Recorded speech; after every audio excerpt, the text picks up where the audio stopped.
That rainbow loom, I can't believe how big that rainbow loom Oh, is. that thing. It is massive, isn't That's it? just ridiculous, isn't it? It just keeps growing as well. That just keeps, it's huge now. You could And that's sort snap of probably about, that. You could snap that overhang off, and it'd still be massive. It's ridiculous. yeah, it's going to be quite hard to get out of the tank because it just keeps going. Look, it's going towards the rock now. Good evening, Reefers. How's everyone doing? This week we have Nick, Marine Reefer, with us. Yeah, Good thank you for evening, having Nick. me. Matt, what have you been up to? I'll go. I haven't been on for a while, so we'll go. So got some new additions. A couple of wrasse, melanaris, and a peacock. They've settled in all right. The peacock had a bit of a rough start. The leopard didn't like it, but they've settled down and got on with it. I've got a orange spot goby as well, which decides it wants to live under a bloody chalice, and it's decided it likes putting sand on top of the chalice. He wants to make it a sand sort of house, and I'm like, no, this is not. So I'm contending with that, and I am about to take these two rocks out. So I'm taking the Zoas out, and where that torch is, I'm about to take that out, and I'm going to restructure the right hand side of the tank to get more rock in, but also to take the Zoas out and to just change it up a bit. So yeah, and just controlling my phosphate. Like so, I finished the treatment. The tank is now spotless, so this is what the tank looks like as of today. So the sand bed is now spotless again, as we like it. I just now need to control the phosphate. So a couple of days, bit of lanthanum, couple of days, bit of lanthanum, just bringing it down slowly. And obviously I did a water change weekend as well. And I've backed the lights off slightly. So, Nick, what have you been up to recently? Well, yeah, just get my phosphate back in on track, and yeah, I don't mind obviously using the phosphate media to reduce it back down there. Yeah, like I said, I've always done that. I was saying about the light thing. I think we do overlight our tanks a lot. I mean, you'll be quite surprised what settings that I had on my radions, and they were up to 30%, or the peak 30% for a long time growing acros. And what are they on now? I don't. They're on total power is 40% of the light's power. They're on now. They're at 10%. Sorry, yeah, for the obviously the live stream.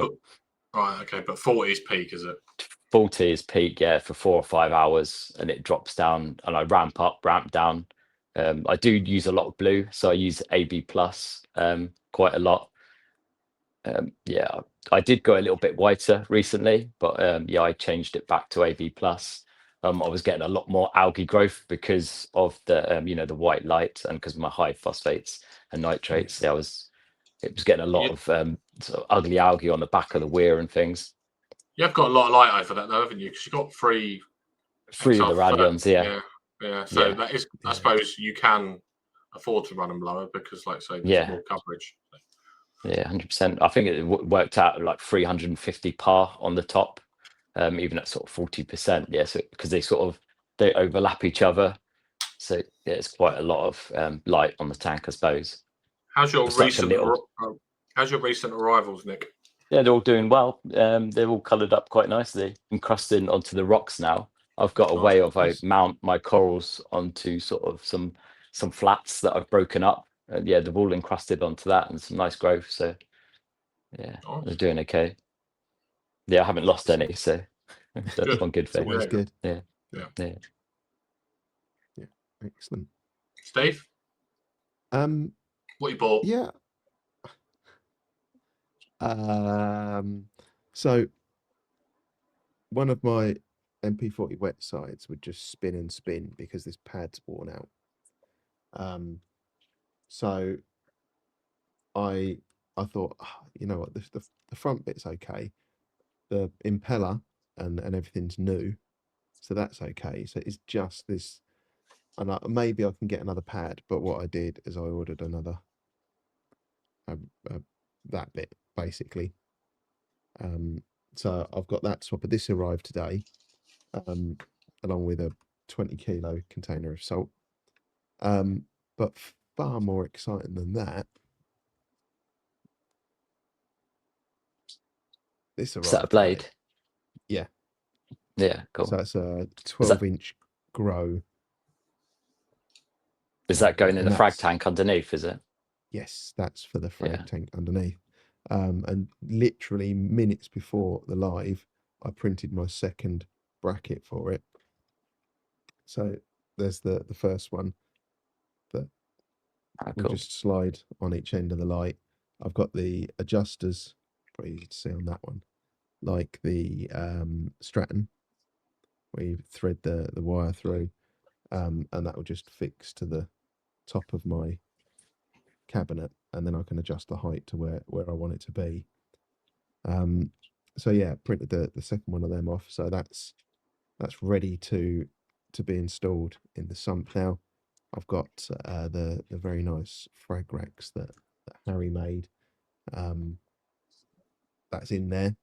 So yeah, I've got to do that. But I was sitting here the other evening, and I thought my tank's really noisy.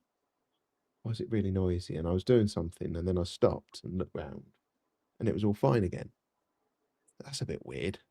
I'll have to have a look at that. And then 10 minutes later, my return pumps stopped, both of them. Wow. Like, this is not good. This is It's not an really not Ecotech, is good. it? Yes. It is. Yes. Did you get a red Yeah. flashing lights on the controller by any chance? No, what happened No. is my Apex just crapped itself. Okay. And disconnected everything on Aquabus. And then some of the things would connect and some of them wouldn't, and Wow. all sorts of issues. Took me a little while to trace it down. But what it actually ended up being, let me get the picture, is that. Magic. So that's one of the Aquabus cables, and it's all rusted and corroded inside. Oh, nice. So I replaced that, and then things still weren't working, and I was starting to get a little bit frustrated. But it was just the Apex Black Magic, where you have to just keep connecting things in different sequences until it's happy. So yeah, once I got them all connected in the right order, everything worked. It's been working for the last 48 hours. So I added my MP40s back onto the MXN module, but I didn't add my Vectras. So they could keep, the return pumps would just keep running. And then to this evening, I've added the return pumps back on. The next 2 days I'm going to work from home, so I'll be right here. Just in I can case. hear if it stops working. Yeah. So yeah, I can just immediately resolve it if it does go wrong. But touch wood, we're past that point now. But yeah, that I was getting quite stressed about that, trying to work out what the hell was going on. Because yeah, I was trying to add a PM2 module, which is what started it all off. So I wanted to add a second temperature sensor, and shout out to Alan O for sending me an old one he had. What I want to do is try and have one in the DT and one in the sump.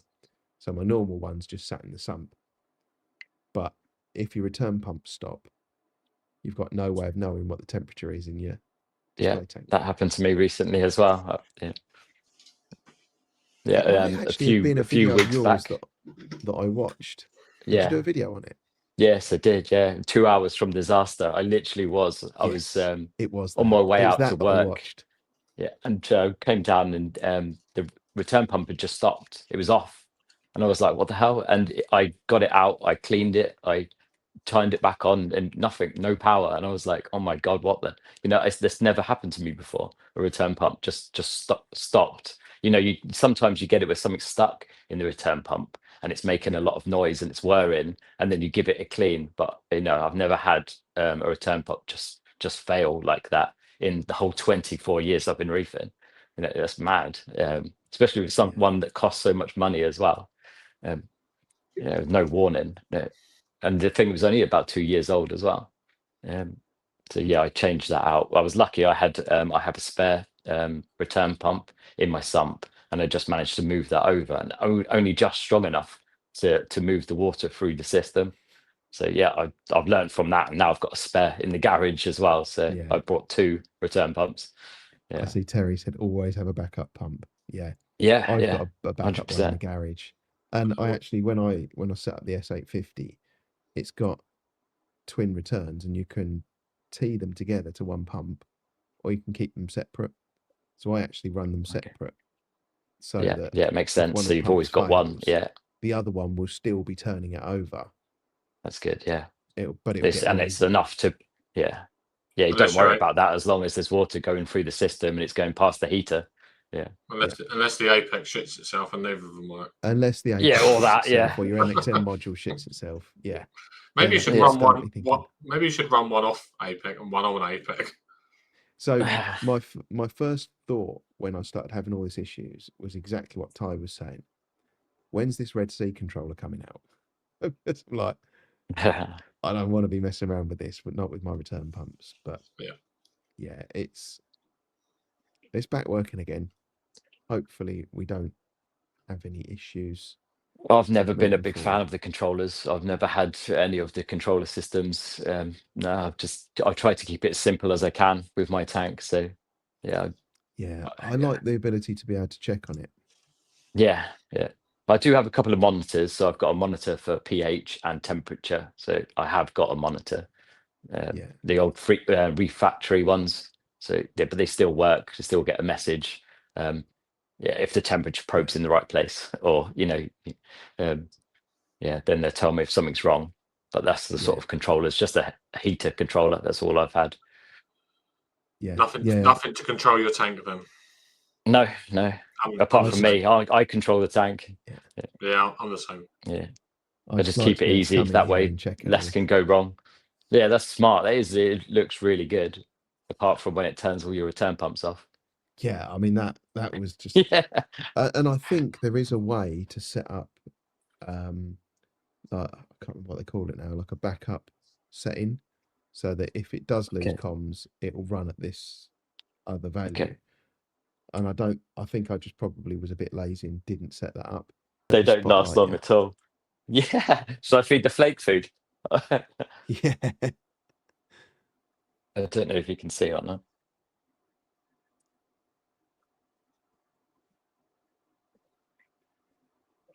My arm's in the It's way, crazy isn't it? how it just comes in and gets it Did- at your hand. Yeah, that copper band, was it acclimation boxed? Was it? Did you No, special? that copper band's 6 years old now, over 6 years old, and You did it's nothing always special. eaten. You just nothing Not really, special no. there. My trick really is the turkey baster. So I've got a turkey baster when because it's not really taking in a lot of that frozen food. Sorry, the flake. That's really just a party trick to, showing off or whatever. But I use a turkey baster, and it just helps a lot. And it can actually get its mouth in the. Can you see that? Can you? Yeah. That's good. It actually can get its mouth in the turkey baster, because otherwise it doesn't compete, because obviously I've got a lot of fast fish like the amphias and the tangs and things. This just slowly it managed to get enough food like this, and I think this helps. And the frozen food that I use the RS mysis, so they're a lot bigger mysis shrimp, if you can see. Yeah. They're quite nice size. Look at that big bit there, and yeah, there's a lot more sort of nutrition in that food as well. I think it's a lot more fattier than the smaller sort of mysis shrimp. What probably helps is that you've only got one other tang, and it's not got a lot of competition. Yes, it's got competition in fast small fish, but it's like the second biggest fish in the tank. Yeah, it is. Yeah, it's nearly the boss, really. Yeah, it can hold its own against the purple tang as well, which is good. Yeah, I don't have a lot of fish because I like the corals, but I do like the fish as well. I've got a nice mandarin in there as well, which is 5 years old. So I like the sort of unusual, harder to keep fish. Yeah, I'll be. I'm going to try something crazy here. I'll see if I can move you to see. I thought you were going to try and change your camera around. Nah, I wasn't. Can you see the clownfish and the gunnies now? Is that there? Because I can't really see. Yeah. You can see the one that I'm talking about and the black and white one. They do the same. But yeah, they seem to do all right. So sort of closer up on the tank. That rainbow loom, I can't believe how big that rainbow loom Oh, is. that thing. It is massive, isn't That's it? just ridiculous, isn't it? It just keeps growing as well. That just keeps, you know, it's huge now. You could And that's sort snap of probably that. about, You could snap that overhang off, and it'd still be massive. It's ridiculous. yeah, it's going to be quite hard to get out of the tank because it just keeps going. Look, it's going towards the rock now. Yeah. Would you? Yeah. Would you upgrade, or is this it? This is where you want to I be? don't know. But this is the second time that I've outgrown a tank, and the acros just fuse it together. It just turns into one massive sort of SPS acro tank. But you can see the new growth on the golden jaw dropper and the strawberry shortcake, and you have a look at the Pikachu. It's very Yeah. similar how they grow in, Yeah. and then you've got the fox flame at the back, and that's because that's smooth skin next to a golden jaw dropper smooth skin. I thought they would be quite nice when they're grown out. You think Yeah, they're growing that way because of flow? yeah, I think so. I think it's because of the flow, and recently, obviously, bringing the phosphates. No, it's got to be the flow because I haven't brought the phosphates down. You know, that's only been in the last couple of sort of weeks. You won't have that growth. That's got to be the flow. I don't know how long you've got, but yeah, it's not. It's pretty boring, really. I can turn the light on and show you the equipment cupboard if you want. Yeah. Yeah. Yeah. Okay. So yeah, in there we've got, like you said, the Fursa, and then yeah, 2 MP40s. I use the Aquamedic. That return pump is really good, Yeah. really reliable. This one here has been going probably 8 years. Let's see if I can turn it on better. This one here has been going, and it's non-stop. It's quiet as well. Really good, and it's controllable. I like the controllers that you can just use the buttons. So if I want Yeah. to feed the tank, I could just press that button there and turn off the skimmer, and that's all I need to do.